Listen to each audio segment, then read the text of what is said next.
Social മീഡിയയിലൂടെ ലക്ഷങ്ങൾ സമ്പാദിക്കുന്നവർ നിരവധിയാണ്. അതിൽ തന്നെ ഏറ്റവും കൂടുതൽ ആളുകളും യൂട്യൂബാണ് തിരഞ്ഞെടുക്കുന്നത്. യൂട്യൂബിലൂടെ വലിയ രീതിയിൽ പണം സമ്പാദിക്കുന്ന നിരവധി ആളുകളുണ്ട്. എന്നാൽ ഒരുപാട് പണം മുടക്കിയിട്ടും യൂട്യൂബിൽ ഒന്നും നേടാൻ സാധിക്കാത്ത ആളുകളുമുണ്ട്. അത്തരത്തിലുള്ള ഒരു വ്യക്തിയെക്കുറിച്ചാണ് പറയാൻ പോകുന്നത്. യൂട്യൂബിൽ നിന്നും നല്ല വരുമാനം ലഭിക്കുമെന്ന പ്രതീക്ഷയിൽ വലിയൊരു തുക ഇല്ലാതാക്കിയ വ്യക്തിയാണിത്. 8 ലക്ഷം രൂപ മുടക്കിയാണ് യൂട്യൂബ് ചാനൽ ഈ പെൺകുട്ടി തുടങ്ങിയത്.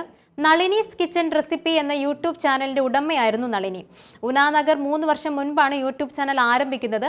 അടുക്കള സംവിധാനങ്ങളും ക്യാമറയും ലൈറ്റും മറ്റ് സൗകര്യങ്ങളും ഒക്കെ ഒരുക്കിയത് 8 ലക്ഷം രൂപയോളം ചിലവാക്കിയാണ്. 3 വർഷം കൊണ്ട് 250-ലേറെ വീഡിയോകളും ഉണ്ടാക്കി.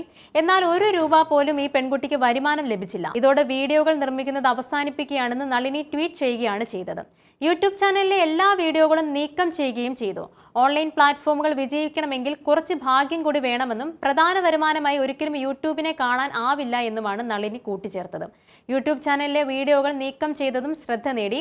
3 വർഷത്തോളം ഹാർഡ് വർക്ക് ചെയ്തിട്ടും പ്രതീക്ഷിച്ച രീതിയിലുള്ള ഒരു വിജയം നളിനിക്ക് സ്വന്തമാക്കാൻ സാധിച്ചില്ല.